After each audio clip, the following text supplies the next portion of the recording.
Hello hi ನಮಸ್ತೆ, welcome back to my channel. ಯಾರೆಲ್ಲ ನಮ್ಮ ಚಾನಲ್ ನೋಡ್ತಾ ಇದ್ದೀರಾ ಪ್ಲೀಸ್ ಸಬ್ಸ್ಕ್ರೈಬ್ ಮಾಡ್ಕೊಂಡು ನೋಡಿ. ಇವತ್ತಿನ ವೀಡಿಯೋದಲ್ಲಿ ಬೇಬಿ ಕುಚ್ಚು ಯಾವ ರೀತಿ ಹಾಕೋದು ಅಂತ ತೋರಿಸ್ಕೊಡ್ತಾ ಇದ್ದೀನಿ. ಬೇಬಿ ಕುಚ್ಚು ಹಾಕೋದಕ್ಕೆ ಏನೆಲ್ಲ ವಸ್ತುಗಳು ಬೇಕು ಅಂತ ಬನ್ನಿ ನೋಡೋಣ. ಮೊದಲಿಗೆ ಸೀರೆ ಯಾವ ಕಲರ್ ಇರುತ್ತೋ ಆ ಥರ ಸಿಲ್ಕ್ ಥ್ರೆಡ್ ಬೇಕಾಗುತ್ತೆ. ಅದಾದಮೇಲೆ ಅಳತೆ ಮಾಡ್ಕೊಳೋದಕ್ಕೆ ಟೇಪ್ ಬೇಕಾಗುತ್ತೆ. ಕಟ್ಟೋದಕ್ಕೆ ಜೆರಿ ಥ್ರೆಡ್ ಬೇಕಾಗುತ್ತೆ. ಮಾರ್ಕರ್ ಬೇಕಾಗುತ್ತೆ. ಅದಾದಮೇಲೆ ನೋಡಿ ಈ ಥರದ ಹೋಲ್ ಇರ್ತಕ್ಕಂಥವು 2 ಸೂಜಿ ಬೇಕಾಗುತ್ತೆ. ಅಂದರೆ ನೀವು 2 ಕಲರ್ ಯೂಸ್ ಮಾಡ್ತಾಯಿದ್ರೆ 2 ಸೂಜಿ ತೊಗೊಳ್ಳಿ. ಏಕೆ ಅಂತಂದರೆ ಪದೇ ಪದೇ ತೆಗೆದು ಇನ್ನೊಂದು ಕಲರ್ ಇದು ಮಾಡೋಕ್ಕಾಗಲ್ಲ. 2 ಸೂಜಿ ಆದರೆ ಅದಕ್ಕೊಂದು ಕಲರು ಇದಕ್ಕೊಂದು ಕಲರ್ ರೆಡಿ ಮಾಡಿ ಇಟ್ಕೋಬೋದು. ಅದಾದಮೇಲೆ ಎಮ್ಮಿಂಗ್ ಸೂಜಿ ಬೇಕಾಗುತ್ತೆ. ನೋಡಿ ಈ ಥರ ಉಕ್ಸ್ ಎಲ್ಲ ಹಾಕ್ಕೊತೀವಲ್ಲ, ಈ ಥರ ಸೂಜಿ ಬೇಕಾಗುತ್ತೆ. ಅದಾದಮೇಲೆ ಗಮ್ಮು ಯಾವುದಾದ್ರೂ ತೊಗೊಳ್ಳಿ, ಗಮ್ಮು. ಆಮೇಲೆ ಸಿzzರು ಅಥವಾ ಟ್ರಿಮ್ಮರ್ ಯಾವುದಾದ್ರೂ ಯೂಸ್ ಮಾಡ್ಕೊಳ್ಳಿ. ಮತ್ತು ಥ್ರೆಡ್ ಸುತ್ಕೊಳ್ಳೋದಕ್ಕೆ ಪ್ಯಾಡ್ ಅಥವಾ ರೊಟ್ಟೆ ಏನಾದರೂ ಇದ್ದರೆ ನೀವು ಆ ಥರ ಯೂಸ್ ಮಾಡ್ಕೋಬೋದು. ನೋಡಿ ಈ ಥರ ಪ್ಯಾಡಿಗೆ ಈ ಥರ ಸಿಲ್ಕ್ ಥ್ರೆಡ್ಡ ಹಿಂಗೆ ಇಟ್ಕೊಂಡು ಈ ಥರ ಸುತ್ಕೋಬೇಕಾಗುತ್ತೆ. ಎಷ್ಟು 80. ಇನ್ನೂ ದಪ್ಪ ಬೇಕು ಅಂದರೆ 100 ಸುತ್ಕೊಳ್ಳಿ. ಸಣ್ಣ ಬೇಕು ಅಂದರೆ 80 ಅಥವಾ 60 ಈ ಥರ ಸುತ್ಕೋಬೇಕಾಗುತ್ತೆ. ನೋಡಿ ಈ ಥರ ಎಣಿಸ್ಕೊಂಡು 80ನ ನೀವು ಸುತ್ಕೋಬೇಕಾಗುತ್ತೆ. ನೋಡಿ ಈಗ 80 ಎಳೆನ ಸುತ್ಕೊಂಡಿದ್ದೀನಿ. ಇಲ್ಲಿಗೆ ಎಂಡ್ ಆಗಿದೆ. ಇವಾಗ ಇದನ್ನು ಕಟ್ ಮಾಡ್ಕೊಳ್ಳೋಣ. ನೋಡಿ ಈ ಥರ ಟೈಟಾಗಿ ಇಟ್ಕೊಂಡು ಈ ಥರ ಕಟ್ ಮಾಡ್ಕೋಬೇಕಾಗುತ್ತೆ. ಕಟ್ ಮಾಡಿಕೊಂಡು ಟೈಟಾಗಿ ಇಟ್ಕೊಂಡು ಗಮ್ನ ಹಾಕಬೇಕಾಗುತ್ತೆ. ಈಗ ನೋಡಿ ಈ ಥರ ಯಾವುದಾದ್ರೂ ಗಮ್ ಯೂಸ್ ಮಾಡ್ಬೋದು. ಅದನ್ನು ಈ ಥರ ಜಾಸ್ತಿ ಉಂಡೆ ಮಾಡ್ಕೊಳೋದಕ್ಕೆ ಹೋಗ್ಬೇಡಿ, ಆ ಸೂಜಿಲಿ ತೂರಲ್ಲ. ಆದಷ್ಟು ಈ ಥರ ಹಿಂಗೆ ಅರ್ವ ಇದ್ದರೆ ನೀಟಾಗೆ ಹೋಗುತ್ತೆ. ಸೊ ಇದೊಂದು ಸ್ವಲ್ಪ ಹಾರ್ಕೊಳ್ಳಿ. ಅಲ್ಲಿವರೆಗೂ ಇನ್ನೊಂದು ಕಲರ್ನ ನಾನು ರೆಡಿ ಮಾಡ್ಕೊತೀನಿ. ನೋಡಿ ಇದನ್ನು ನಾನು 80 ಎಳೆಗೆ ಸುತ್ಕೊತೀನಿ. 1 2 3 4 5. ನೋಡಿ ಇವಾಗ ಇನ್ನೊಂದು ಕಲರೂ 80 ಎಳೆ ಸುತ್ಕೊಂಡಿದ್ದೀನಿ. ಇದಕ್ಕೀಗ ಗಮ್ ಹಾಕಿಟ್ಕೊತಾ ಇದ್ದೀನಿ.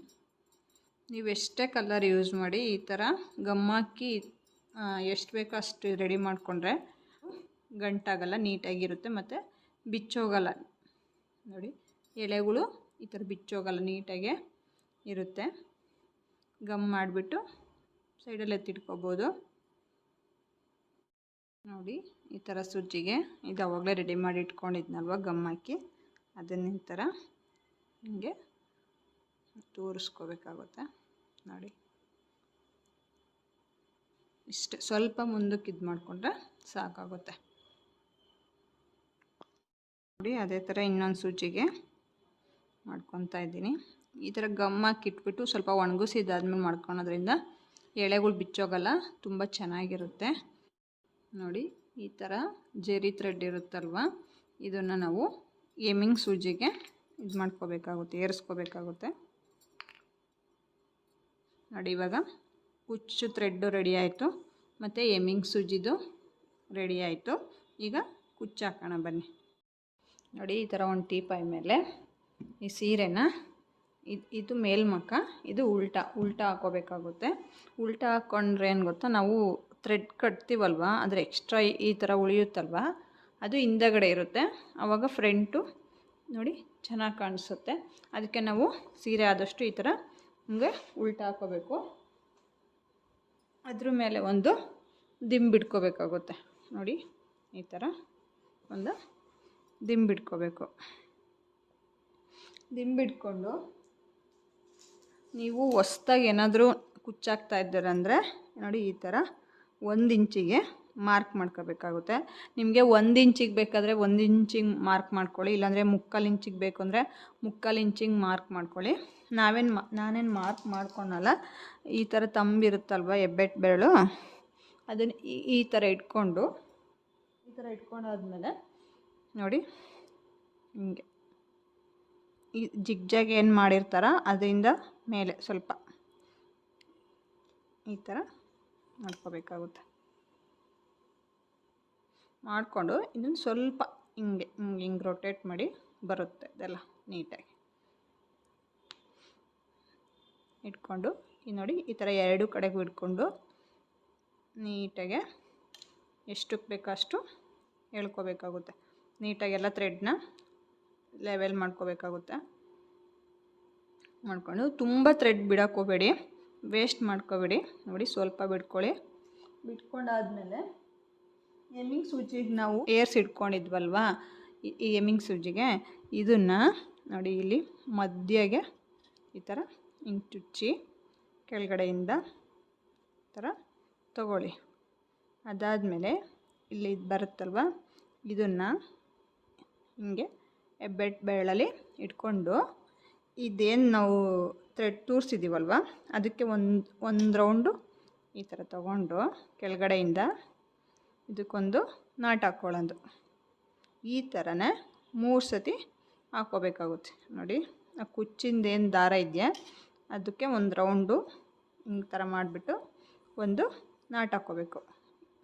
ಈ ಥರ 3 ಸತಿ ಹಾಕ್ಕೋಬೇಕಾಗುತ್ತೆ.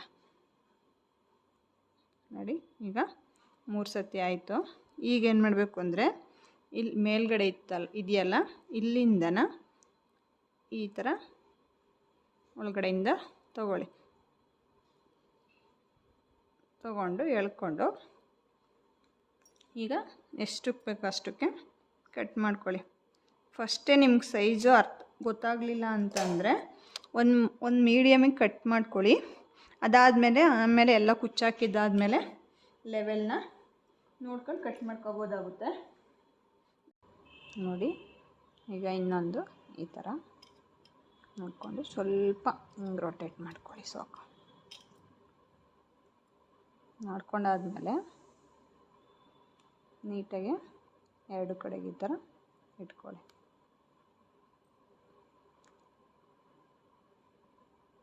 ಇಟ್ಕೊಂಡು ನೀಟಾಗಿ ಇದು ಮಾಡ್ಕೊಳ್ಳಿ.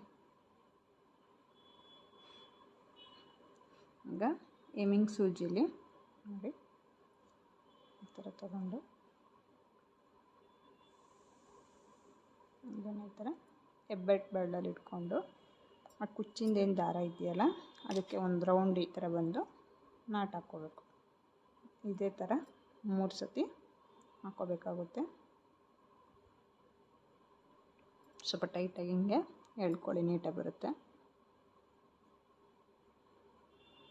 ಅದಾದಮೇಲೆ ಇಲ್ಲಿ ಮೇಲ್ಗಡೆಯಿಂದ ಈ ಥರ ಒಳಗಡೆಯಿಂದ ತೊಗೋಬೇಕಾಗುತ್ತೆ. ತೊಗೊಂಡು ಎಷ್ಟಕ್ಕೆ ಬೇಕಷ್ಟು ಸಿಸರಲ್ಲಿ ಈ ಥರ ಕಟ್ ಮಾಡ್ಕೊಳ್ಳಿ. ನೋಡಿ ಈ ರೀತಿ ಬಂದಿದೆ. ಮನೇಲಿ ಕುತ್ಕೊಳೋದ್ಕಿನ್ನ ಈ ಥರ ಯಾವುದಾದ್ರೂ ಒಂದು ಆ್ಯಕ್ಟಿವಿಟೀಸ್ ಮಾಡ್ತಾಯಿದ್ರೆ ನಮಗೂ ಏನಾದರೂ ಇನ್ಕಮ್ ಬರ್ತಾ ಇರುತ್ತೆ. ನಾವು ಸುಮ್ಮನೆ ಮನೇಲಿ ಕೂತ್ಕೊಂಡಿದ್ದೀವಿ ಅನ್ನೋ ಬೇಜಾರೂ ಹೋಗುತ್ತೆ. ಇವತ್ತಿನ ವಿಡಿಯೋ ಇಷ್ಟ ಆಗಿದರೆ ಪ್ಲೀಸ್ ಒಂದು ಲೈಕ್ ಮಾಡಿ, ಹಾಗೆ ಶೇರ್ ಮಾಡಿ. ನಿಮ್ಮ ಅನಿಸಿಕೆಗಳನ್ನು ಕಮೆಂಟಲ್ಲಿ ತಿಳಿಸಿ. ಸಿಗೋಣ ನೆಕ್ಸ್ಟ್ ವಿಡಿಯೋದಲ್ಲಿ. ಅಲ್ಲಿವರೆಗೂ ಬೈ, ಟೇಕ್ ಕೇರ್ ಫ್ರೆಂಡ್ಸ್.